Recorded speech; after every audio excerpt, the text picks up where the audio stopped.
창세기 32장. 야곱은 길을 떠나 계속 가다가 하나님의 천사들을 만났다. 야곱이 그들을 보고 말했다. 이곳은 하나님의 진영이로구나. 야곱은 그곳을 마하나임이라고 이름 지었다.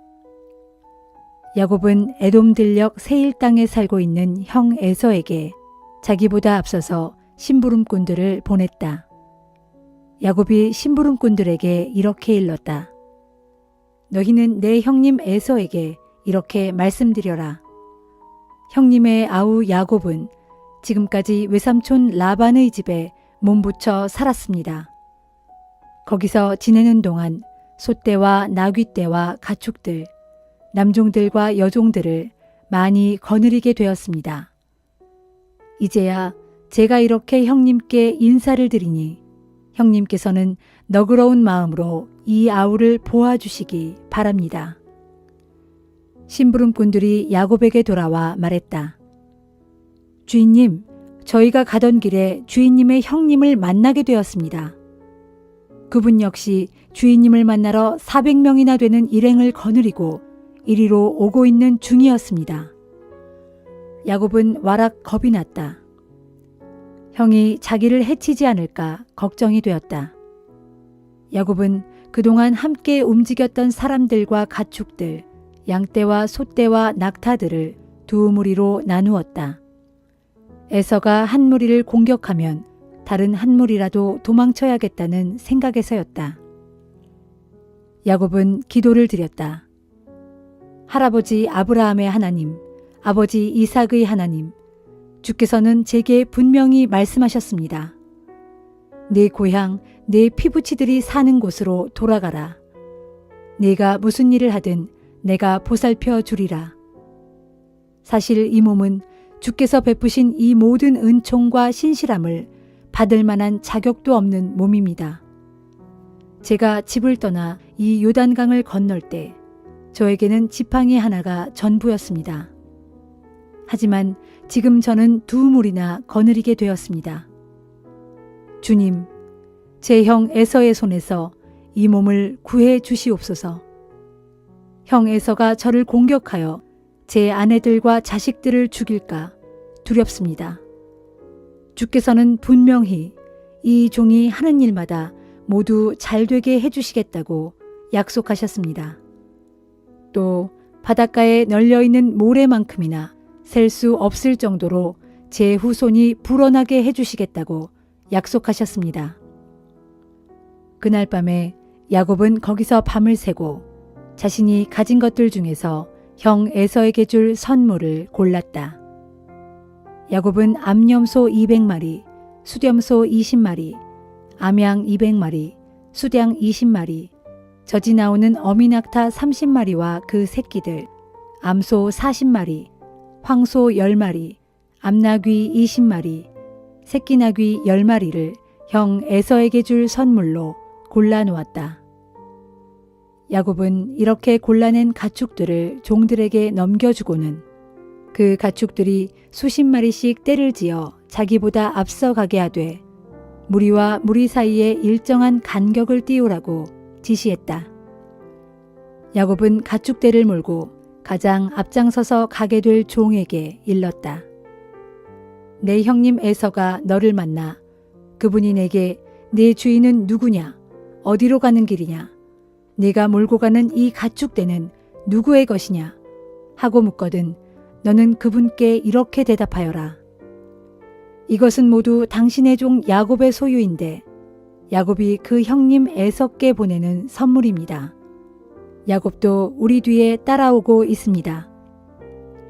야곱은 두 번째 가축대를 몰고 갈 종과 세 번째 종에게도 또 나머지 종들에게도 똑같이 일렀다. 내 형님 에서를 만나거든 너희는 꼭 이렇게 대답해야 한다. 당신의 종 야곱은 우리 뒤에 따라옵니다. 하고 말이다. 야곱이 이렇게 자기보다 앞서 형 에서에게 선물을 보낸 것은 그럼으로써 형의 분노가 누그러져 형 에서가 자기를 용서하고 받아들이지 않을까 싶어서였다.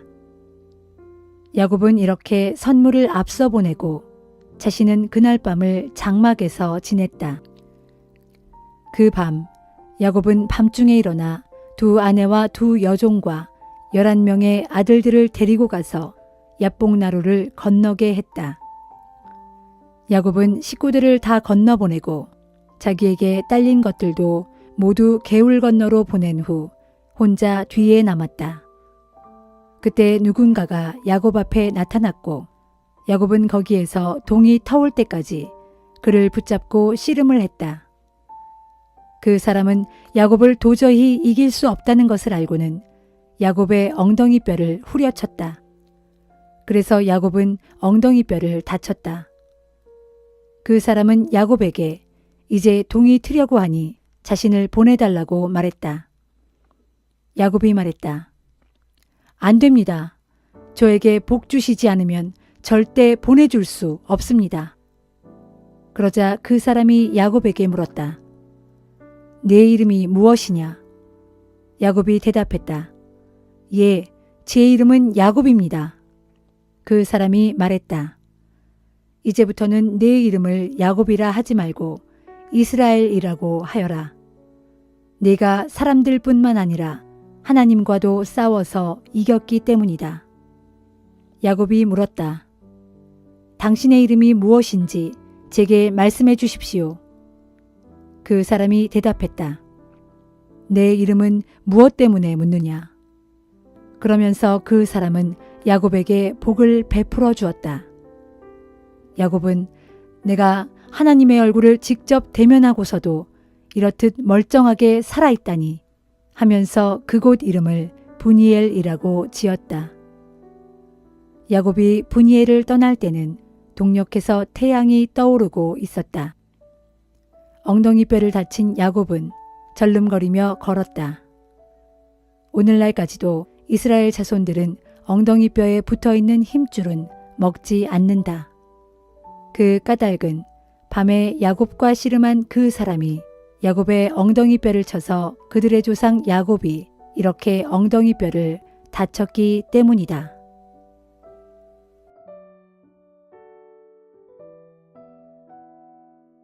마가복음 3장. 예수께서 다시 회당에 들어가셨을 때의 일이다. 그 회당에 한쪽 손이 오그라든 사람이 와 있었다. 예수를 고발할 구실을 찾고 있었던 몇몇 사람들은 그날이 안식일인데도 예수께서 그 사람을 고쳐줄 것인지 눈여겨 지켜보고 있었다. 예수께서 한쪽 손이 오그라든 사람에게 말씀하셨다. 일어나서 사람들 앞으로 나오시오. 그리고는 사람들을 향해 예수께서 물으셨다. 안식일에 착한 일을 하는 것이 옳습니까? 악한 일을 하는 것이 옳습니까? 사람을 살리는 것이 옳습니까? 죽이는 것이 옳습니까? 그러자 아무도 대답하는 사람이 없었다. 예수께서 크게 마음이 상하셔서 그들을 둘러보시고 그들의 마음이 완고한 것을 탄식하시면서 그 사람에게 말씀하셨다. 당신의 손을 펴시오. 그 사람이 손을 펴자 그의 손이 완전히 회복되었다. 그러자 바리새파 사람들은 그 길로 회당에서 나가 헤롯 당원들과 함께 어떻게 하면 예수를 죽일 것인지 음모를 꾸미기 시작했다. 예수께서 제자들과 함께 갈릴리 호숫가로 가시자 갈릴리 지방에서 많은 사람들이 따라왔다. 예수께서 행하신 일들이 널리 알려지자 유대와 예루살렘과 이두메와 요단강 건너편과 두로와 시돈 부근에서도 큰 무리가 예수께로 모여들었다. 예수께서는 몰려드는 군중을 피하시려고 제자들에게 작은 배 한 척을 준비하라고 이르셨다. 예수께서 많은 병자들을 고쳐주셨기 때문에 각양각색의 병으로 고생하는 사람들은 너도 나도 예수를 만지려고 우르르 몰려들곤 했다. 또 악한 귀신 들린 사람들은 예수를 보기만 하면 그 앞에 엎드려 소리를 질러댔다. 당신은 정녕 하나님의 아들입니다. 그러면 예수께서는 그들에게 자신이 누구인지 말하지 말라고 엄하게 꾸짖으셨다. 예수께서 산으로 올라가셔서 마음에 두었던 사람들을 부르셨다. 그들이 예수께 나아오자 예수께서 12사람을 따로 뽑아 그들을 사도로 지명하셨다.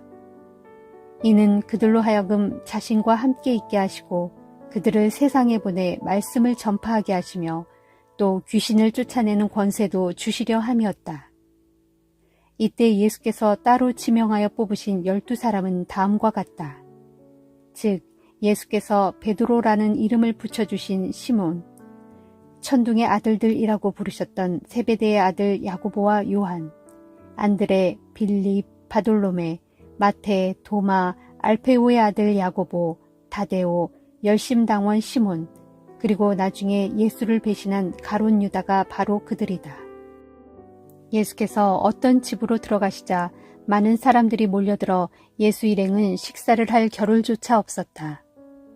예수의 가족들은 예수가 미쳤다는 소문을 듣고는 어떻게든 예수를 붙잡아 그를 집으로 데려가려고 하였다.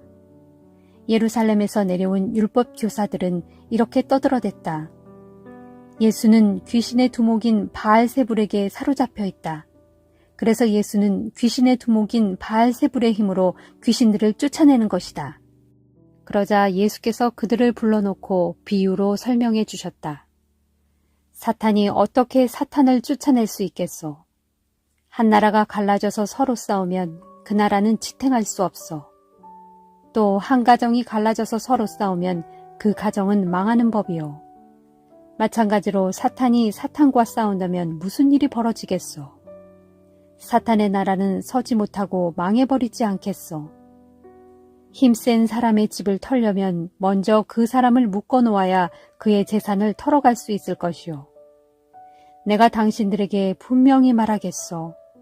사람이 어떤 죄를 짓든 또 입을 함부로 놀려 어떤 욕설을 퍼붓든 다 용서받을 수 있어. 그러나 성령을 모독하는 죄는 결코 용서받지 못할 것이요. 그 죄만큼은 무엇으로도 영원히 씻을 수 없어. 예수께서 이 같은 말씀을 하신 것은 사람들이 자신에 대해 악한 귀신이 들렸다 하고 말했기 때문이다. 그때 예수의 어머니와 형제들이 예수를 찾아왔다. 그들은 바깥에 서서 사람을 보내 예수를 불러달라고 했다. 사람들이 예수를 애워싸고 있다가 예수께 말했다. 선생님, 선생님의 어머니와 형제들이 밖에서 지금 선생님을 찾고 계십니다. 예수께서 되물으셨다.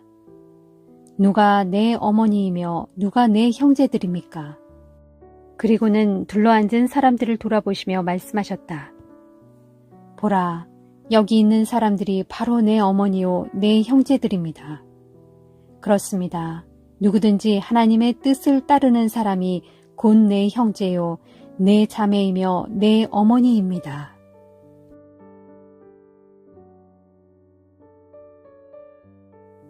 에스더 8장. 바로 그날 아하수에로 왕은 유다 사람의 원수인 하만의 집과 재산을 몰수하여 에스더 왕후에게 주었다.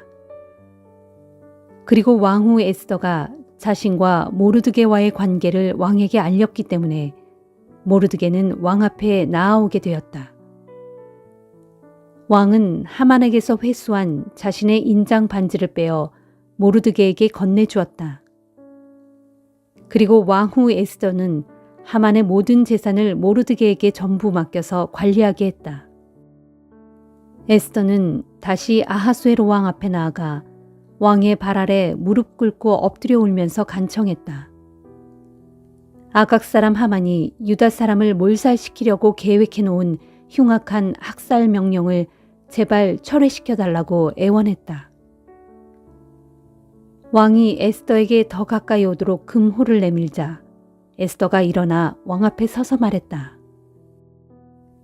만일 왕께서 좋으시다면 왕께서 저를 어여삐 여기시고 제 말이 옳다고 생각되신다면 왕께서 저를 사랑스럽게 여기신다면 아각 사람 함무다다의 아들인 하만이 이 나라의 모든 지방에 흩어져 사는 유다 사람들을 몰살시키려는 흉악한 음모로 쓴 조서를 취소시켜 주소서.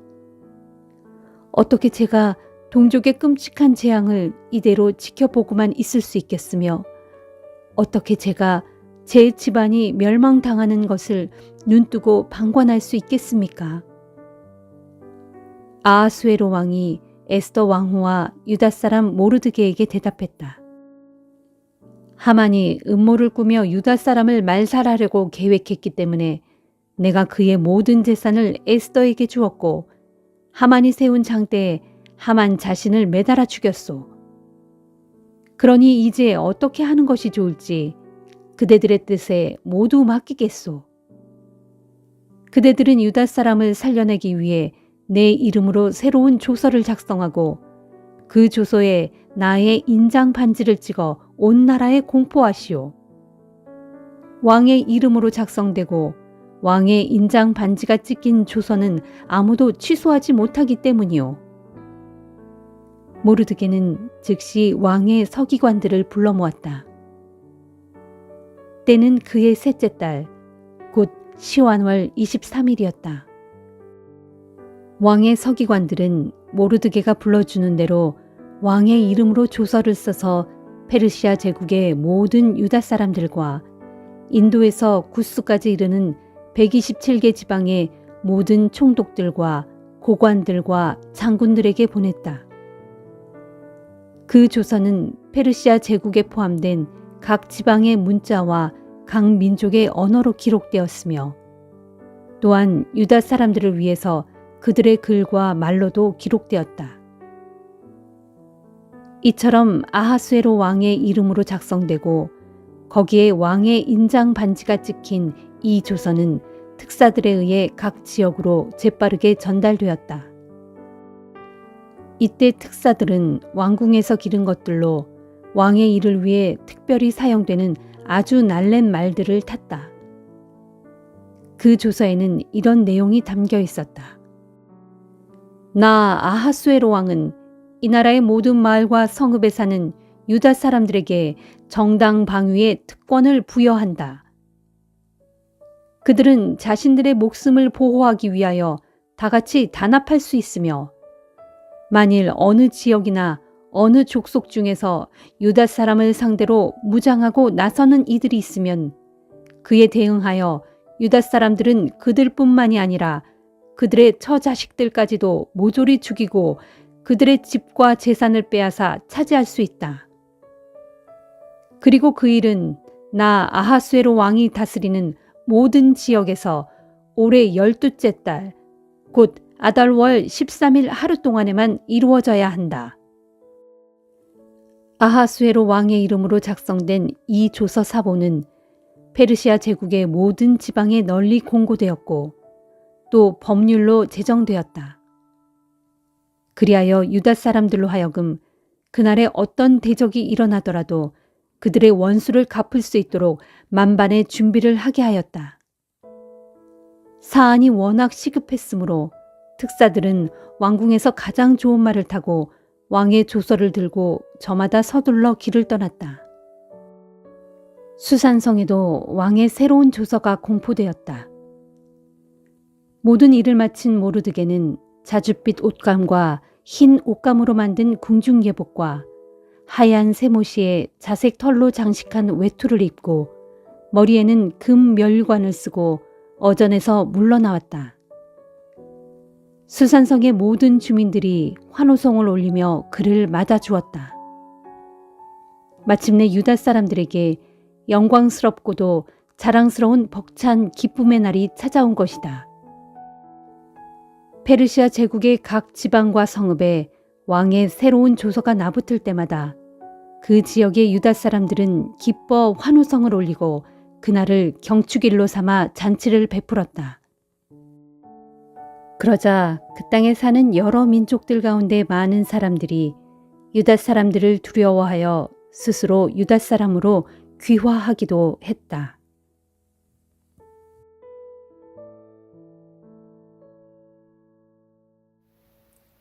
로마서 3장. 그러면 유대인이라고 해서 특별히 이로운 점이 무엇이겠습니까? 그리고 과연 할례의 가치는 무엇입니까? 여러모로 많은 유익과 가치가 있습니다. 무엇보다도 먼저 유대인은 하나님의 말씀을 맡았습니다. 물론 유대인 중에도 분명 믿지 않는 자들이 있긴 합니다. 하지만 믿지 않는 자들이 있다고 해서 하나님의 신실하심이 무효가 될 리가 있겠습니까? 절대로 그럴 리 없습니다. 세상 사람들이 모두 거짓말쟁이라 하더라도 오직 하나님만은 참되십니다. 그러기에 성경에 기록되기를 주께서 하시는 말씀은 언제나 옳고 주께서 내리시는 심판은 항상 올바릅니다 하였습니다. 그러나 어떤 사람은 이렇게 말합니다. 하지만 우리의 불의가 하나님의 의로움을 더욱 더 분명하게 드러내지 않습니까? 그럴 때 우리는 어떻게 말해야 할까요? 하나님께서 우리에게 진노를 내리시는 것이 잘못이라고 말입니까? 이 말은 내가 세상 사람들의 주장을 그대로 옮긴 것입니다. 절대로 그렇지 않습니다. 만약 그렇다면 하나님께서 어떻게 세상을 공정하게 심판하실 수가 있겠습니까? 또 더러는 이렇게 주장하는 사람도 있습니다. 내 거짓이 하나님의 신실하심을 더욱 크게 드러나게 하고 하나님의 영광을 더욱 크게 할 것이니 내가 죄인으로 정죄받을 이유가 어디에 있단 말인가? 만일 이런 논리를 편다면 우리가 악하면 악할수록 하나님께는 결국 더 좋은 일이 된다는 말이 되고 맙니다. 사실 어떤 사람들은 우리가 그렇게 말하고 다닌다고 비방하기도 합니다. 그런 사람들은 정죄를 받아 마땅합니다. 그러면 어떻게 결론을 내려야 할까요? 우리 유대인이 이방 사람들보다 더 낫다고 할 수 있을까요? 결코 그렇지 않습니다. 이미 지적한 대로 유대인이나 이방인이나 모두가 죄 아래에 있습니다. 이 사실은 성경에 기록된 말씀과 똑같습니다. 곧 의인은 아무도 없다. 한 사람도 없다. 깨닫는 사람도 없고 하나님을 찾는 사람도 없다. 모두가 곁길로 빠져 못된 짓을 저지르는 쓸모없는 사람들 뿐이니 선한 일을 하는 사람은 찾아볼 수 없다. 단 한 사람도 찾을 수가 없다. 그들의 목구멍은 열린 무덤이고 그들의 혀는 사람을 속이는 연습만 한다. 그들의 입술에는 독사의 독이 있을 뿐이다. 그들의 입에는 저주와 독설이 가득 찼다. 그들의 발은 남의 피를 흘리게 하는 일에는 신속하게 움직이니 그들이 가는 길에는 불행과 파멸뿐이다. 그들은 평화의 길이라고는 도무지 모르는 사람들이다. 그들의 눈에는 하나님을 두려워하는 기색이 조금도 없다. 이제 우리는 율법이 무엇을 말하든 그것은 결국 율법 아래에 있는 모든 사람을 향해 말하는 것임을 알고 있습니다. 그리하여 모든 사람들의 입을 다물게 하고 온 세상이 하나님 앞에서는 유죄라는 사실을 드러내려는 것입니다. 그러므로 율법을 잘 지킴으로써 하나님 보시기에 의롭다고 인정을 받을 수 있는 사람은 아무도 없습니다. 하나님의 율법은 우리로 하여금 스스로가 죄인이라는 사실을 깨닫게 해줄 따름입니다. 그러나 이제 율법과는 상관없이 하나님께 의롭게 받아들여지게 되는 길이 하나님에게서 나타났습니다. 거기에 대해서는 율법과 예언자들이 한결같이 증언하고 있습니다. 하나님에게서 비롯된 이 의로움은 예수 그리스도를 믿는 모든 사람에게 주어지는 것입니다. 거기에는 아무런 차별이 없습니다. 그것은 모두가 죄를 지어서 하나님의 영광에는 이를 수가 없는 처지이기 때문입니다. 이처럼 모두가 죄인일지라도 그리스도 예수께서 마련해 놓으신 죄사함을 통해 하나님의 은혜로 말미암아 모두가 아무런 대가도 치르지 않고 값없이 하나님께 의롭다는 인정을 받을 수 있습니다. 하나님께서는 그리스도 예수를 세상에 보내어 피를 흘리게 하심으로써 우리를 위한 속죄 제물로 삼으셨습니다. 하나님께서 앞서 지으신 우리의 죄를 벌하지 않은 채로 참으신 것도 이렇게 자신의 의로움을 널리 드러내시기 위해서였습니다. 이렇게 하나님께서 지금 이 시대에 자신의 의로움을 나타내신 것은 자신이 진정 의로운 분이시라는 것과 또 자신의 독생자 예수 그리스도를 믿는 사람들은 누구나 의롭다고 인정해 주신다는 사실을 드러내 보여주기 위해서였습니다. 그러므로 우리 사람이 자랑하며 내세울 것이라고는 아무것도 없습니다. 전혀 없습니다. 왜 그렇습니까? 우리가 하나님께 의롭다고 받아들여지게 하는 것은 우리가 행위의 법에 따라 율법을 잘 지킴으로써 그렇게 된 것이 아니고 오직 예수 그리스도를 믿는 믿음의 법에 따라 그렇게 된 것이기 때문입니다. 그렇습니다. 사람이 하나님께 의롭다고 받아들여지게 된 것은 율법을 준수하는 것과는 상관없이 오직 믿음에 의해 그렇게 된다는 것이 우리의 주장입니다. 하나님께서는 유대인만의 하나님이 아닙니다. 그분이 이방인들에게는 하나님이 아닌 걸까요? 그렇지 않습니다. 그분은 이방인들에게도 역시 하나님이십니다. 참으로 온 세상에 하나님은 오직 한 분만이 존재하기 때문입니다. 그러므로 하나님께서는 할례를 받은 사람들도 그 믿음을 보시고 의롭다고 인정해 주시고 할례를 받지 않은 사람들도 똑같이 그 믿음을 보시고 의롭다고 인정해 주시는 것입니다. 그러면 이러한 믿음에 의해 율법은 아무것도 아닌 것이 되어버릴까요? 절대로 그렇지 않습니다. 오히려 믿음은 율법을 더욱 굳건하게 세워줍니다.